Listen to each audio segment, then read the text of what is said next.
اللهم اجعل في قلبي نورا.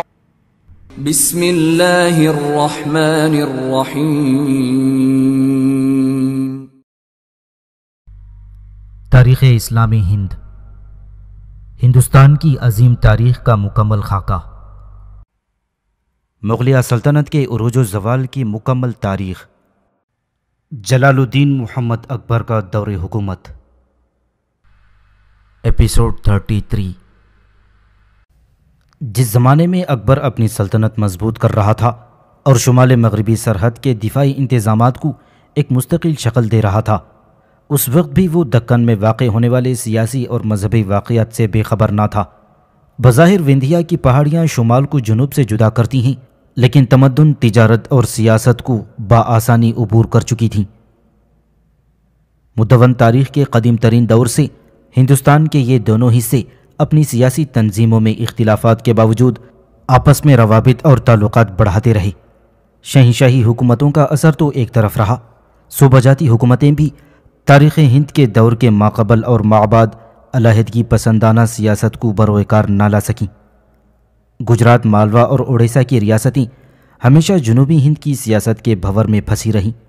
اگر مغل سلطنت، جو ان ریاستوں کی جانشین تھیں، خود کو اس سیاست سے علیحدہ رکھ سکتی تو یہ بات کسی معجزے سے کم نہ ہوتی.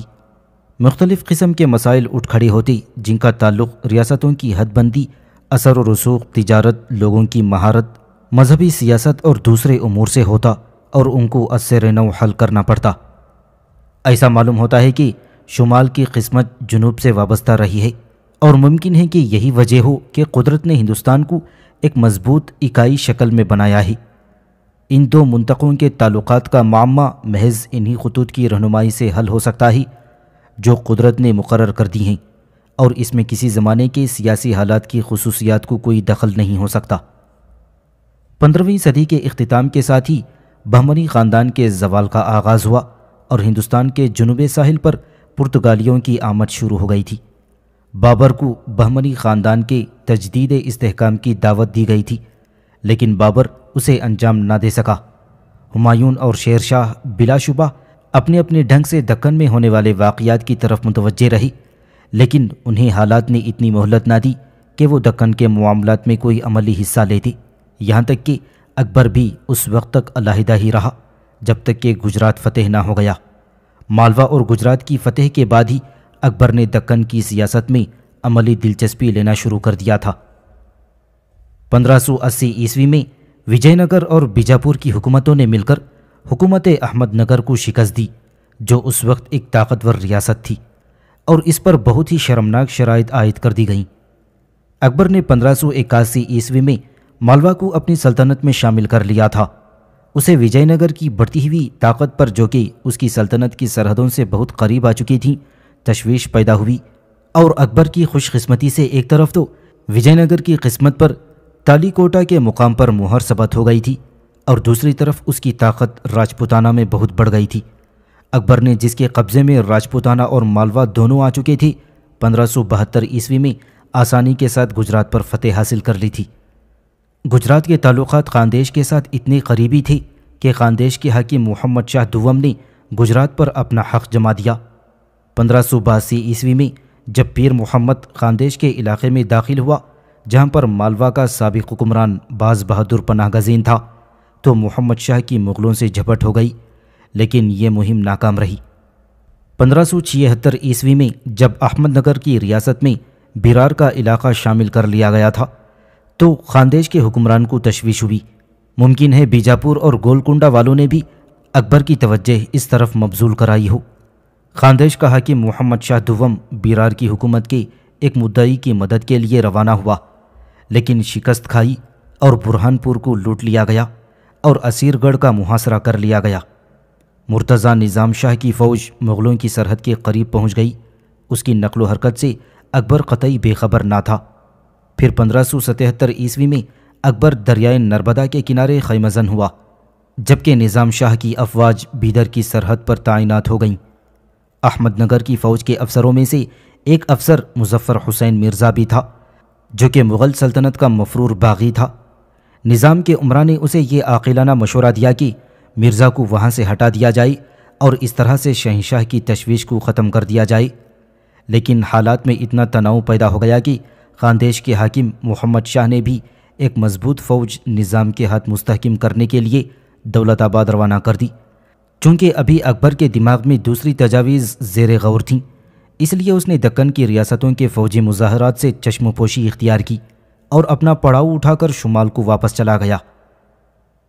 بحران وقتی طور پر ٹل گیا تھا، لیکن جلد ہی دکن کے مسئلے نے اپنی ساری پیچیدگیوں کے ساتھ اکبر کی توجہ اپنی طرف مبذول کر لی۔ 1577 عیسوی میں احمد شاہ دوم فوت ہو گیا تھا۔ کچھ وقفے کے بعد راجہ علی خان یعنی عادل شاہ چہرم اس کا جانشین بنا۔ اکبر نے ایک فوج عادل شاہ سے خراج وصول کرنے بھیجی۔ مرتضیٰ نظام نے پوری فوجی مدد دینے کا وعدہ کرتے ہوئے اس پر زور ڈالا کہ وہ خراج ادا کرنے سے انکار کر دے، لیکن راجہ علی خان مرتضیٰ نظام کی روش سے جو اس نے برار اور بیدر جیسی چھوٹی ریاستوں کے ساتھ روا رکھی تھی پوری طرح آگاہ ہو گیا تھا، لہٰذا اسے اپنے مستقبل کی طرف سے تشویش ہوئی اور اس نے خراج ادا کر کے مظفر حسین خان کو بھی مغلوں کے سپرد کر دیا اور اس طرح وہ مغلوں کا طرفدار ہو گیا۔ یہ کامیابی مغلوں کی سیاست دکن کا پہلا سنگ میل تھی۔ ریاست خاندیش گجرات اور دکن کی ریاستوں کے درمیان ایک کڑی کی حیثیت رکھتی تھی، اسی وجہ سے مغل حکومت اس کے ساتھ دوستی کو بڑی اہمیت دیتی تھی، کیونکہ اس سے گجرات اور مالوا کا مضبوط دفاع ممکن تھا۔ نیز اس دوستی کا فائدہ یہ بھی تھا کہ اگر ضرورت ہوئی تو خاندیش کو دکن میں آگے بڑھنے کے لیے پہلی سیڑھی کے بطور استعمال کیا جا سکتا تھا۔ راجہ علی خان قدرتی طور پر دکن کا ہمدرد تھا، لیکن احمد نگر اور بیجاپور کی ریاستوں نے اپنی سلطنتوں کی توسیع کے لیے جو تشدد آمیز طریقہ اختیار کر رکھا تھا اس کی وجہ سے چھوٹی چھوٹی ریاستوں میں خوف و ہراس پیدا ہو گیا تھا۔ خاندیش جو کہ دو مضبوط طاقتوں کے درمیان گھرا ہوا تھا، اس نے یہی فیصلہ کیا کہ نسبتاً مضبوط تر طاقت کا ساتھ دے۔ زیادہ وقت نہ گزرنے پایا تھا کہ دکن کی سیاست میں ایسی تبدیلی رونما ہوئی جو مغلوں کی مرضی کے مطابق تھی۔ مرتضیٰ کی ایک خوبصورت خواجہ سے دل بستگی کی وجہ سے اس کی ریاست میں شورش و بغاوت اٹھ کھڑی ہوئی۔ جہیر خان نے مرتضیٰ کے بھائی برہان الدین کو اپنی قید سے آزاد کر دیا اور تخت نشینی کے لیے اس کے حق کی تائید شروع کر دی۔ 1578 عیسوی میں برہان الدین کو شکست ہوئی اور ادھر ادھر گھومنے پھرنے کے بعد آخرکار وہ 1580 عیسوی میں اکبر کے دربار میں پناہ گزین ہوا، جہاں اس کے ساتھ مہربانی کا برتاؤ کیا گیا۔ ادھر 1580 عیسوی میں بیجاپور کا حکمران علی عادل قتل ہو گیا اور اس کے بجائے ابراہیم کو جو کہ 9 سالہ لڑکا تھا تخت پر بٹھا دیا گیا۔ مرتضیٰ نظام شاہ کے دل میں حرص غالب آئی۔ اس نے گولکنڈے کی قطب شاہ کو اس بات پر راضی کر لیا تھا کہ وہ بیجاپور پر حملہ کرنے میں اس کی مدد کرے۔ حملہ آور فوج کامیاب نہ ہو سکی۔ اس کی وجہ یہ نہ تھی کہ بیجاپور کی فوج بہت مضبوط تھی، بلکہ اصل وجہ خود حملہ آوروں کے درمیان حسد اور غداری پیدا ہو گئی۔ بیجاپور کے حالات روز بروز ابتر ہوتے چلے گئے تھے۔ مذہبی تعصب اور شیعوں کی ایذا رسانی نے حالات کو مزید پیچیدہ کر دیا تھا۔ اسی وقت جب کہ بیجاپور کے حالات ابتر ہو رہے تھے، احمد نگر کے واقعات میں بھی خرابی ہونے لگی۔ مرتضیٰ نظام شاہ کے دل میں حرص غالب آ گئی۔ اس نے گولکنڈے کے قطب شاہ کو اس بات پر راضی کر لیا کہ وہ بیجاپور پر حملہ کرنے میں اس کی مدد کرے۔ حملہ آور فوج کامیاب نہ ہو سکی۔ اس کی وجہ یہ نہ تھی کہ بیجاپور کی فوج بہت مضبوط تھی، بلکہ اصل وجہ خود حملہ آوروں کے درمیان حسد اور غداری پیدا ہو گئی تھی۔ بیجاپور کے حالات روز بروز ابتر ہوتے چلے گئے۔ مذہبی تعصب اور شیعوں کی ایذا رسانی نے حالات کو مزید پیچیدہ کر دیا تھا۔ اسی وقت جب کہ بیجاپور کے حالات ابتر ہو رہے تھے، احمد نگر کے واقعات میں بھی خرابی ہونے لگی۔ مرتضیٰ نظام شاہ بتدریج پاگل ہو رہا تھا، اتنا پاگل کہ اس نے اپنے بیٹے حسین کو زندہ جلا دینا چاہا، لیکن معاملہ الٹ ہو گیا اور 1582 عیسوی میں بیٹے نے باپ کو ابال کر مار ڈالا۔ حسین ناقابل برداشت حد تک خونخوار اور بد اخلاق تھا۔ اپریل 1582 عیسوی میں اسے تخت سے اتار کر قتل کر دیا گیا اور اس کا چچیرا بھائی اسماعیل پسر برہان الدین تخت پر بٹھا دیا گیا۔ اب اسماعیل کے حامیوں کا سردار جمال خان کٹر مہدوی تھا۔ اس نے مہدویت کو ریاست کا سرکاری مذہب قرار دیا، شیعہ سنی دونوں کو بے دریغ اذیت پہنچائی اور غیر ملکیوں کو ریاست سے نکال باہر کیا۔ اس وقت مغل سلطنت کے صوبوں کی سرحدوں کے قریب جو سیاسی افراتفری اور بدنما مذہبی اور نسلی فسادات اور شدید اذیت رسانی کی وارداتیں عمل میں آ رہی تھیں، وہ اکبر کی سیاست اور اس کے منصوبوں کے لیے ایک کھلے چیلنج کی حیثیت رکھتی تھیں، اور اس کا امکان تھا کہ مغل صوبے بھی ان کی زد میں آ جائیں گے۔ اکبر کا خیال تھا کہ برہان الملک، جسے اکبر نے ہمیشہ نوازا تھا اور جو مغل دربار میں رہ کر اکبر کے طرز عمل اور طرز فکر سے کافی واقفیت حاصل کر چکا تھا، وہ نہ صرف مغلوں کے ساتھ دوستانہ رویہ رکھے گا بلکہ احمد نگر کا انتظام مغل سلطنت کی سیاست کے نقطہ نظر کے مطابق چلا جائے گا۔ چنانچہ اکبر نے برہان کی اس درخواست کو قبول کر لیا تھا کہ احمد نگر کا تخت اس کے لڑکے سے واپس دلوانے میں اس کی مدد کی جائے گی، اور مالوا کے صوبیدار عزیز کوکا کو حکم ملا کہ برہان کی مدد کے لیے مناسب اقدامات کیے جائیں۔ مالوا پہنچ کر برہان نے عزیز کوکا سے درخواست کی کہ وہ اسے ایک مختصر دستے کے ہمراہ آگے بڑھنے کی اجازت دے، تاکہ احمد نگر کے لوگوں کے دلوں میں یہ شک پیدا نہ ہو کہ وہ غیر ملکی فوج کے بلبوتے پر انہیں مغلوب کرنے آیا ہے۔ اس کا کہنا یہ تھا کہ ایک بڑی غیر ملکی فوج کی موجودگی ایک منظم مخالفت اور پیچیدگیوں میں اضافے کا سبب بن جائے گی۔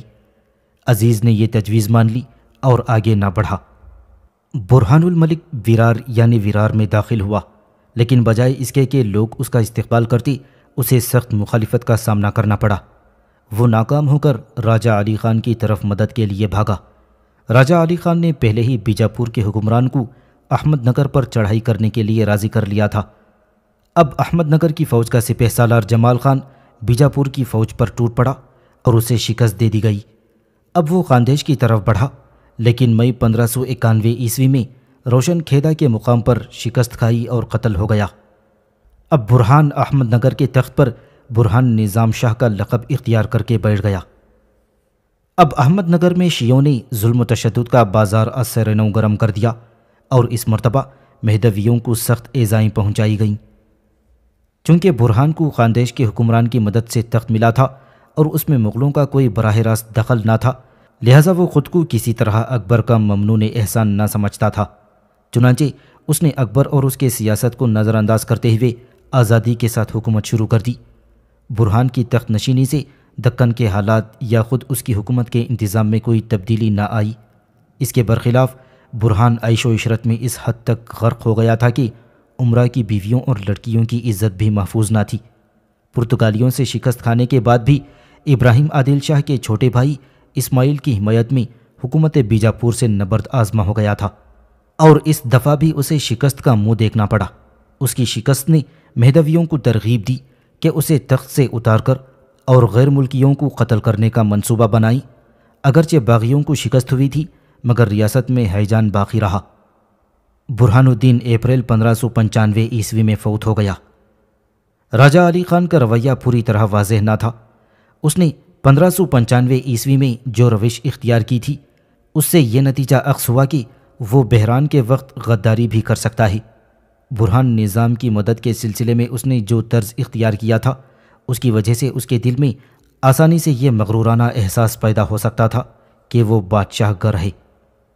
اگر اکبر احمد نگر یا کسی اور دکنی ریاست پر کسی قسم کا دباؤ ڈالنا چاہتا تو وہ برہان کی مدد اور حمایت پر پوری طرح اطمینان نہ کر سکتا تھا۔ اکبر کے خیال میں ایک اور اہم بات تھی۔ پرتگالیوں کے معاملے میں وہ اس نتیجے پر پہنچا تھا کہ ان لوگوں نے ہندوستان میں جو قدم اٹھائے ہیں انہیں اکھاڑنا بہت مشکل ہے۔ اکبر پرتگالیوں کے اس رویے سے بہت آزردہ تھا کہ جو انہوں نے بحیرہ عرب میں روا رکھا تھا، اور ان کی کارروائیوں سے فکر مند تھا کہ وہ ہندوستانی جہاز رانی میں مداخلت کرتے ہوئے مذہبی معاملات میں تعصب برتتے اور لوگوں کو تکلیفیں پہنچاتے اور تبدیلی مذہب پر مجبور کرتے۔ وہ اس بات کا خواہاں تھا کہ ان لوگوں کو کم از کم بحیرہ عرب سے نکال باہر کرے۔ دکن کی ریاستوں نے پرتگالیوں کو زیر کرنے کی کوشش کی، لیکن ان کی ساری کوششیں ناکام ہو گئیں۔ 1560 سے 70 عیسوی میں احمد نگر، بیجاپور اور زمورین نے متحدہ کوششیں کیں جو کہ بیکار ثابت ہوئیں، اور پھر 1580 عیسوی میں بیجاپور کے سلطان کو گوا پرتگالیوں کو دینا پڑا اور وہاں کے سارے مسلمان مرد، عورت اور بچے قتل کر دیے گئے۔ احمد نگر پرتگالیوں کے ساتھ جارحانہ اور دفاعی جنگی معاہدہ کر چکا تھا، اور پھر جب 1592 عیسوی میں برہان نظام کا چول پر حملہ ہوا اور بہت شرمناک طریقے پر ناکام ہوا تو اکبر کے شبہات اور پختہ ہو گئے تھے۔ گجرات کے حکمرانوں کے تجربے بھی کچھ ایسے ہی تھے۔ پرتگالیوں نے 1503 عیسوی میں مصریوں اور گجراتیوں کے متحدہ بحری بیڑے کو اس وقت قطعی شکست دے دی تھی جبکہ گجرات محمود بیگھت کے زمانے میں اپنی طاقت کے عروج پر پہنچ چکا تھا۔ پھر 1530 عیسوی میں ان لوگوں نے بغیر کسی چھیڑ چھاڑ کے رندیر اور سورت کے آباد شہروں کو لوٹا اور جلا دیا تھا، اور اگلے سال انہوں نے دیو پر چھاپا مارا اور اس جزیرے پر رہنے والے ہر شخص کو قتل کر دیا۔ گجرات کے حکمران اور یمن کے امیر مصطفیٰ کی مشترکہ کوششوں کے بعد بندرگاہ بڑی مشکل سے بچ سکا، اور پھر انہوں نے اس کی پاداش میں بہت سی بندرگاہوں کو آگ لگا دی، اور پھر پرتگالیوں نے بہادر کی بدقسمتی سے پورا فائدہ اٹھا کر اس بات پر مجبور کر دیا تھا کہ 1534 سے 35 عیسوی میں بسین ان کے سپرد کر دی اور دیو کے مقام پر قلعہ بنانے کی اجازت دے دی۔ پھر عثمانی سلطان سلیمان یعنی 1554 عیسوی کے بحری بیڑے کو زبردست شکست دے کر پرتگالیوں کے حوصلے اور بڑھ گئے تھے۔ 1555 عیسوی میں انہوں نے جھوٹے وعدے کر کے دمن کی بندرگاہ حاصل کر لی اور اس پر قابض رہے۔ جب اکبر نے گجرات پر قبضہ کر لیا تو اس نے دیکھا کہ پرتگالی ہندوستان کے مغربی ساحل پر بہت ہی مضبوطی سے حاکم و قابض ہیں۔ بعض واقعات نے یہ بات قطعی طور پر واضح کر دی کہ پرتگالیوں کا فتنہ بڑی اہمیت کا حاصل ہے۔ ان لوگوں نے 1575 عیسوی میں جب شہنشاہ کی چچی اور دوسری شاہی بیگمات زیارت مکہ کے لیے جا رہی تھیں بہت سی الجھنیں پیدا کر دی تھیں۔ 1582 عیسوی میں دمن کو واپس لینے کی مہم کو ناکام بنا دیا اور سورت پر بھی دست درازی کی جو محض مغل فوج کی بر وقت مداخلت کے سبب ناکام ہو سکی۔ اگر اکبر پرتگالیوں سے نمٹنے کے لیے ایک مضبوط بحری فوج تیار کر سکتا تو وہ ضرور کوشش کرتا، لیکن متعدد وجوہ کی بنا پر یہ کام انجام نہ پا سکا۔ اس کے سامنے دوسرا راستہ یہ تھا کہ اپنی اور دکن کی ریاستوں کے وسائل کو جمع کر کے بہت ہی منظم اور متحد طریقے پر پورے مغربی ساحل پر کارروائی شروع کی جائے۔ اس قسم کی کوششوں کے لیے ضروری تھا کہ دکن کی ریاستیں پوری طرح مدد دیں، بلکہ بہتر یہ ہوتا کہ وہ اکبر کی قیادت عظمیٰ کو مان لیں۔ یہ بات بالکل واضح تھی کہ دکن کے سلسلے میں سلطنت مغلیہ ایک بہت سوچا اور سمجھا ہوا طریقہ اختیار کرے۔ اکبر یہ چاہتا تھا کہ ہندوستان کی آپس میں جھگڑنے والی ریاستوں کے درمیان امن اور صلح برقرار ہو جائے اور سارے ملک میں ایک سوچا سمجھا اور یکساں طرز حکومت قائم ہو جائے۔ مختلف العقیدہ فرقوں کے درمیان مذہبی رواداری اور تہذیبی مفاہمت پیدا ہو جائے اور ملک کی خارجہ پالیسی مضبوط ہو جائے۔ اس کے انہی خیالات نے اسے دکن کا راستہ دکھا دیا، اور دکن کے معاملے میں اکبر کی پالیسی محض ذاتی خواہشات یا ملک گیری کی علامت نہیں کہی جا سکتی تھی۔ اس کے برخلاف اسے ایک عظیم بادشاہ کی روشن خیالی سمجھنا چاہیے۔ اکبر نے فتح گجرات کے کچھ ہی عرصے بعد دکن کی ریاستوں کے ساتھ گہرے تعلقات قائم کرنا شروع کر دیا تھا۔ 1573 عیسوی میں اس نے میر حسن کو احمد نگر کے حکمران کے پاس یہ پیغام دے کر بھیجا کہ وہ محمد حسین مرزا کو اس کے سپرد کر دے۔ اس درخواست کو نامنظور کر دیا گیا۔ 1577 عیسوی میں نظام کے ساتھ سفارتی تعلقات قائم کیے گئے۔ 2 سال بعد بیجاپور اور گولکنڈے کو سفیر بھیجے گئے۔ 1586 عیسوی میں نظام شاہ اور راجہ علی خان کے پاس ایلچی روانہ کیے گئے اور بیرار میں فوجی طاقت کا مظاہرہ کیا گیا۔ اگر مغل افسر آپس میں متفق الخیال ہوتے تو پھر یہ مہم ایک پوری جنگ کا شکل اختیار کر لیتی۔ دکن کے حکمرانوں کو اس بات کا اندازہ ہو گیا کہ مغلوں کے وسائل کافی وسیع ہیں اور گجرات کی شورش میں ہاتھ ڈالنا کوئی عاقلانہ بات نہ ہوگی۔ 1589 عیسوی میں اکبر نے برہان الملک کو احمد نگر کا تخت حاصل کرنے میں مدد دی۔ نظام شاہی خاندان کے حالات روز بروز ابتر ہوتے گئے، جس سے شہنشاہ کو مایوسی ہوئی۔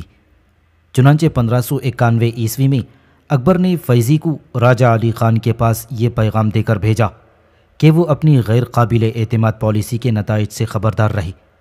اکبر نے گولکنڈہ اور بیجاپور کو بھی سفیر روانہ کر دیے تھے تاکہ وہاں کے حکمرانوں کو ترغیب دیں کہ وہ اکبر کا اقتدار اور برتری قبول کر لیں، لیکن گولکنڈہ اور بیجاپور کے حکمرانوں نے یہ بات قبول نہ کی اور اکبر کے سفیروں کو شیریں کلمات سے بہلا کر اور تحفے تحائف دے کر واپس کر دیا۔ برہان نظام کا برتاؤ البتہ ناپسندیدہ تھا۔ اس نے شہنشاہ کے ایلچی امین الدین کے ساتھ بہت ہی نازیبا سلوک کیا۔ ایلچی پر تاجروں کو لوٹنے کا الزام عائد کر کے سرسری طور پر برخاست کر دیا۔ دکن کے ان سب حکمرانوں میں سے محض راجہ علی خان ہی ایسا تھا کہ جس کو دوست سمجھا جا سکتا تھا۔ دکن کے حکمرانوں کو 1592 عیسوی میں اڑیسہ کی فتح، شہزادہ مراد کو گجرات کا پہلا صوبیدار مقرر کیا جانا اور شہنشاہ کے داماد شاہ رخ مرزا کو مالوا کا صوبیدار مقرر کیے جانے سے اکبر کے ارادے کی پختگی کا اندازہ ہو جانا چاہیے تھا۔ انہوں نے شاید یہ سمجھا کہ اکبر شمالی مغربی سرحد کے معاملات میں بری طرح الجھا ہوا ہے، لہذا دکن میں کسی طولانی مہم کو انجام نہ دے سکے گا۔ وہ اس بات کے لیے تیار نہ تھی کہ کسی کی برتری تسلیم کر لیں۔ اس کے برخلاف وہ آپس کی بیجا اور بے فائدہ جنگوں، فرقہ وارانہ کشمکش، مذہبی اعزا رسانی، بدنظمی اور عام اخلاقی پستی سے بالکل مطمئن نظر آتے تھے۔ بہمنی سلطنت کی خاکستر پر جو 5 ریاستیں وجود میں آئیں، ان کو غیر ملکی قسمت آزما اور موقع پرست افراد چلا رہے تھے، اور یہ لوگ کسی طرح ان ریاستوں کے باشندوں کے قدرتی رہبر ہونے کا دعویٰ نہیں کر سکتے تھے۔ اسی طرح ان ریاستوں کے حاکموں کا دکن کے لوگوں پر حکومت کرنے کا حق کسی طرح بھی مغلوں کے حقی حکومت سے زیادہ نہ تھا، اور نہ یہ حکمران دکن کے لوگوں کی قدرتی حب الوطنی سے کسی قسم کی اخلاقی یا روحانی طاقت، برتری یا قوت حاصل کرنے کا دعویٰ کر سکتے تھے۔ یہ حکمران اپنی رعایا کے دلوں میں دکن کو پرتگالیوں کے بڑھتے ہوئے خطرے سے محفوظ کرنے کے لیے کسی قسم کا اطمینان یا جذبہ نہ پیدا کر سکتے تھے، اور نہ ہی اپنی ریاستوں میں امن و امان برقرار رکھ سکتے تھے۔ برہان نظام شاہ کی موت کے بعد احمد نگر میں خانہ جنگی شروع ہو گئی تھی۔ وہاں کا نیا سلطان ابراہیم نظام شاہ، جسے برہان نے نامزد کیا تھا، بیکار مغز ثابت ہوا۔ وہاں کے امراء 2 حصوں میں منقسم ہو گئی۔ ان میں سے ایک گروہ کا سردار میاں منجو تھا اور دوسرا گروہ اخلاق خان کے ماتحت تھا، جو کہ ایک افریقی سردار تھا۔ اب میاں منجو کی مخالفت کے باوجود امراء نے بیجاپور کے سفیر کی توہین کر کے جنگ مول لے لی تھی۔ میاں منجو نے آخر تک بیجاپور سے جنگ کرنے سے منع کیا، لیکن حبشی سردار کے جنگی گروہ اور ابراہیم نظام نے جنگ کی دعوت دی۔ نتیجہ یہ ہوا کہ احمد نگر کی فوج کو شکست ہوئی اور ابراہیم جنگ میں کام آیا۔ ابراہیم کی موت سے احمد نگر کے حالات اور بھی ابتر ہو گئے تھے۔ میاں منجو نے احمد نام کے ایک مجہول النسل آدمی کو تخت پر بٹھا دیا تھا۔ ادھر اخلاص خان نے ایک لڑکے کو بازار سے پکڑ کر موتی شاہ کا لقب دیا اور اس کی حمایت پر کمر بستہ ہو گیا۔ اور پھر ابھنگ خان نے برہان شاہ اول کے سب سے بڑے لڑکے علی کی حمایت کی۔ دوسری طرف حسین نظام شاہ اول کی بیٹی اور علی عادل شاہ کی بیوہ چاند بی بی نے ابراہیم نظام شاہ کے نابالغ بچے کا ساتھ دیا۔ اس طرح تخت کے 4 دعوے دار ہو گئے اور احمد نگر کی سلطنت ایک تباہ کن جنگ میں مبتلا ہو گئی۔ میاں منجو نے حالات سے مایوس ہو کر شہزادہ مراد، عبد الرحیم خان خانہ اور صوبیدار مالوا کو دکن آنے اور امن و امان برقرار رکھنے کی دعوت دی۔ چونکہ اکبر نے پہلے ہی سے انہیں تیار رہنے کا حکم دے رکھا تھا، لہذا فوجوں کی روانگی میں کوئی دشواری پیش نہ آئی، اور ادھر راجہ علی خان کو بھی ہدایت دے دی گئی تھی کہ وہ اپنی فوجوں کے ساتھ مغلوں سے آن ملے۔ جس وقت مغل فوج احمد نگر پہنچی، منجو اپنی حبشی رقیب پر قابو پا چکا تھا، اور سیاسی حالات آہستہ آہستہ اس کی مرضی کے مطابق ڈھلتے جا رہے تھے۔ اب منجو اپنی اس حماقت پر بہت پریشان ہوا کہ اس نے مراد کو کیوں دعوت دی، اور احمد نگر کے دفاع کی تیاریاں کرنے لگا۔ اس نے سب فریقوں کو متحد کرنے کے لیے چاند بی بی پر جو پابندیاں عائد کر دی تھیں ان کو ہٹا دیا تھا، اور اس کی ہمدردیاں حاصل کرنے کی کوشش کرنے لگا۔ اس نے یہ بھی کوشش کی کہ حبشیوں اور دوسرے مخالفوں کو راضی کر کے اپنے ساتھ ملا لے۔ میاں منجو نے بیجاپور اور گولکنڈے کے حاکموں سے بات چیت شروع کی اور انہیں یہ ترغیب دی کہ مغلوں کے حملے کا مقابلہ کریں گے۔ مغلوں سے لڑنے کی خاطر میاں منجو نے چاند بی بی کو اتالق مقرر کیا اور خود قلعے سے باہر نکل گیا۔ بیشتر سرداروں نے اس بات کا صحیح اندازہ لگایا کہ اگر گولکنڈہ اور بیجاپور کی افواج بر وقت نہ پہنچیں تو کامیابی کی امید نہیں کی جا سکتی، لہٰذا انہوں نے میاں منجو پر یہ زور دیا کہ جب تک امدادی فوجیں نہ پہنچ جائیں وہ جنگ کو ٹالتا رہے۔ میاں منجو نے تو یہ مشورہ قبول کر لیا تھا، لیکن چاند بی بی کا خیال تھا کہ بیکار رہنا اور مغلوں کو اس بات کا موقع دینا کہ وہ قلعے پر دباؤ ڈالتے رہیں عاقلانہ اقدام نہ ہوگا۔ چنانچہ چاند بی بی نے مجاہد الدین شمشیر خان کو، جو کہ ایک ریٹائرڈ شدہ تجربے کار اور لائق افریقی فوجی سردار تھا، اسے واپس بلوا لیا اور اسے اس بات کے لیے راضی کیا کہ مغلوں کے خلاف مؤثر دفاعی اور جنگی کارروائیاں شروع کر دی۔ بہرحال منجو اپنے منصوبوں پر قائم رہا اور شمشیر خان کو احمد نگر کی حفاظت کی ذمہ داری سونپ کر خود بیجاپور اور گولکنڈے کی طرف روانہ ہو گیا تھا تاکہ وہاں سے فوجی امداد جلد سے جلد بھجوا سکی۔ لیکن منجو نے اس بات کا خیال رکھا کہ احمد نظام شاہ کو اپنے ہمراہ رکھی۔ کچھ لوگوں کا یہ خیال ہے کہ میاں منجو اپنی ضد پر احمد نگر کی مدد کرنے کے لیے قائم نہ تھا، بلکہ اس کا یہ عمل باغیانہ اور غدارانہ تھا۔ چاند بی بی اور شمشیر خان کے اس فیصلے سے کہ جنگ کی جائے، بعض افسروں حتیٰ کہ غیر ملکیوں کی ہمت بڑھی اور انہوں نے میاں منجو کا ساتھ چھوڑ کر شیر دل خاتون کا ساتھ دیا۔ میاں منجو کا فیصلہ غلط تھا۔ اس نے یا تو انتہائی بزدلی اور یا پھر غداری کے باعث احمقانہ قدم اٹھایا۔ اس بات پر مشکل سے یقین کیا جا سکتا ہے کہ میاں منجو کو اس بات کا علم نہ تھا کہ مغل سرداروں کے درمیان اختلافات موجود ہیں۔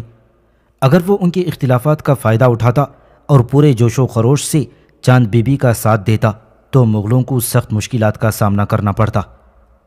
چاند بی بی پر احمد نگر کے دفاع کا پورا بوجھ پڑا اور لوگوں کو متحد کرنے کا مشکل کام تنے تنہا انجام دینا پڑا تھا، لیکن وہ اس بات سے گھبرائی نہیں۔ اس نے سب سے پہلے یہ کام کیا تھا کہ دکن کے سرداروں میں سب سے زیادہ بااثر سردار محمد خان کی حمایت حاصل کر لی۔ اس کے بعد اس نے برہان پور کے کوتوال انصار خان کو علیحدہ کر دیا، جو میاں منجو کا ساتھی تھا، اور میاں منجو نے اسے قلعے کی حفاظت کے لیے چھوڑا تھا۔ اب چاند بی بی نے اپنے نابالغ بھتیجے بہادر کے بادشاہ ہونے کا اعلان کر دیا اور محمد خان کی مدد سے خود حکومت کرنا شروع کر دی تھی۔ چاند بی بی نے حبشی جنرل ابھنگ خان کو مغلوں کی مخالفت پر اکسایا، جو کہ ابھی تک برہان نظام شاہ اول کے بیٹے شاہ علی خان کے حقی حکومت کا طرفدار تھا اور جس کی عمر 70 سال کو پہنچ چکی تھی۔ دسمبر 1595 عیسوی کے وسط میں شہزادہ مراد احمد نگر کے قریب آن پہنچا۔ اس نے عوام کی ہمدردی حاصل کرنے کے لیے یہ اعلان کر دیا کہ کسی قسم کی لوٹ مار نہ ہوگی، رعایا کو کسی قسم کی تکلیف نہ دی جائے گی اور اس بات کا پورا انتظام کیا جائے کہ شہریوں کی عزت و آبرو اور ان کے جان و مال کو کوئی نقصان نہ پہنچے۔ لیکن شہباز خان کے آدمیوں نے یا تو اس کی چشم پوشی سے یا غفلت کے سبب تھوڑی بہت لوٹ مار کر لی تھی۔ جب شہزادے نے یہ خبر سنی تو وہ غضبناک ہو گیا اور ان میں سے کئی آدمیوں کو عوام کے سامنے موت کی سزا دی۔ اس لوٹ مار کے نتیجے میں لوگ ہوشیار ہو گئے اور شہزادے کی یقین دہانی کے باوجود بڑی تعداد میں بھاگ کھڑے ہوئے۔ بہرحال شہزادے نے 18 دسمبر 1595 عیسوی کو احمد نگر کے قلعے کا محاصرہ شروع کر دیا۔ ابتدا میں محاصرہ بہت ڈھیلا رہا، جس کے سبب ابھنگ خان نے قلعے کے مشرقی جانب مغلوں پر ایک حملہ کر دیا اور قلعے میں گھستا چلا گیا۔ اس واقعے سے شہزادہ اور بھی ہوشیار ہو گیا۔ قلعے کو اب ہر طرف سے گھیر لیا گیا اور اس بات کی زبردست کوشش کی گئی کہ خندقوں کو مسمار کر کے قلعے کی دیوار کے نزدیک پہنچا جائے۔ شہزادہ بہت ہی محنت سے کام کر رہا تھا اور وہ خود اپنا بیشتر وقت خندقوں میں گڑھوں کو پر کرنے کے کام اور قلعے کے دیوار کے سامنے ایک برج کی تعمیر کی نگرانی کرنے میں صرف کرتا۔ شہزادے کی اتنی جد و جہد کے باوجود مغلوں کو اطمینان بخش طریقے پر کامیابی حاصل ہوتی ہوئی نظر نہ آتی تھی۔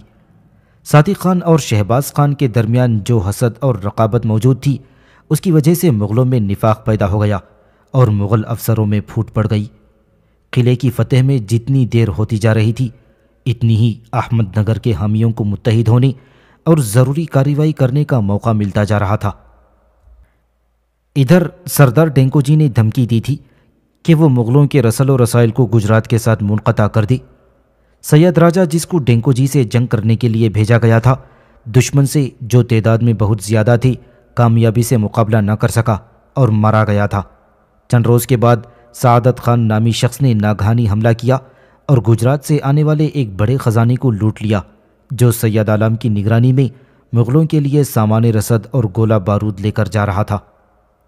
مغل افسر دولت خان نے موتی شاہ کے حامی سردار اخلاق خان کے مقابلے میں جو فتح حاصل کی تھی، اس کا نتیجہ یہ ہوا کہ اخلاص خان اپنے رقیب میاں منجھو سے جا ملا جو کہ مغلوں کے خلاف بیجاپور، گولکنڈہ اور احمد نگر کے امراء کا ایک مضبوط اور متحد محاذ قائم کر رہا تھا۔ شہزادہ مراد کو روز افزوں مخالفت کے علاوہ سامان رسد کی کمی کا بھی سامنا کرنا پڑا، جو کہ خوفزدہ رعایا کے فرار ہونے کے باعث اور بھی شدید ہو گئی تھی۔ ادھر شہزادے کے کیمپ میں غداری شروع ہو گئی۔ کہا جاتا ہے کہ باغی شہباز خان اور خانہ خانہ شہزادہ سلیم کے حامی تھے اور وہ یہ نہ چاہتے تھے کہ احمد نگر کا قلعہ فتح کر کے شہزادہ مراد کے نام میں 4 چاند لگ جائے۔ خواجہ محمد شیرازی نامی ایک ایرانی نے محظور شدگان کو صادق خان کے توپ خانے کی سرنگ کا پتہ دے دیا۔ خاندیش کا حکمران راجہ علی خان، جس کی ہمدردیاں خفیہ طور پر احمد نگر کے ساتھ تھیں، وہ بوقت ضرورت سامان رسد قلعے میں جانے دیتا رہا اور اس سے چشم پوشی کرتا رہا۔ ان تمام پریشانیوں اور کام کی زیادتیوں سے مایوس ہوئے بغیر شہزادہ صبح سے شام تک کام کی نگرانی کرتا ہوا سارا وقت خندقوں میں گزار دیتا۔ وہ ابھی تک محاصرے کو تنگ کرنے میں ہمہ وقت مصروف تھا کہ یہ خبر ملی کہ میاں منجو اپنے مقصد میں کامیاب ہو گیا ہی۔ منجو نے نہ صرف اخلاص خان کو اپنی طرف ملوا لیا تھا بلکہ عادل شاہ دوم کو بھی اس بات کے لیے تیار کر لیا تھا کہ وہ 25-30 ہزار سواروں کی فوج اپنی لائق سپہ سالار سہیل خان کی سرکردگی میں روانہ کر دی۔ اب قطب شاہ نے مہدی قلی سلطان کو 10,000 سوار اور 20,000 پیادے دے کر روانہ کر دیا۔ اب متحدین کی مشترکہ فوج، جس کی تعداد 70,000 تھی، شاہور کے مقام پر جمع ہو گئی تاکہ قلعے کو آزاد کرایا جا سکے۔ ان حالات میں یہ قرار پایا کہ متحدہ فوج کی آمد سے قبل ہی قلعے پر زبردست حملہ کر دیا جائے اور سرنگوں میں آگ لگا دی جائے۔ خواجہ محمد نے جو خفیہ اطلاع دی تھی اس کے سبب محصورین نے 2 سرنگوں کو خالی کر دیا تھا۔ محض ایک ہی سرنگ پھٹی جس کے سبب قلعے کی تقریباً 50 گز دیوار اڑ گئی۔ مغل، جن کو چتوڑ میں کافی تلخ تجربہ ہو چکا تھا، دوسری سرنگ کے پھٹنے کا انتظار کرنے لگے تھے۔ محصورین نے اس مہلت سے فائدہ اٹھا کر خود کو حملے پر آمادہ کر لیا تھا۔ جس وقت مغلوں کو یہ پتہ چلا کہ دوسری سرنگ بھی خالی کی جا چکی ہے تو کافی دیر ہو چکی تھی، تاہم مغلوں نے اس بات کی جان توڑ کوشش کی کہ وہ قلعے میں داخل ہو جائیں، یہاں تک کہ خندقیں ان کے ناشوں سے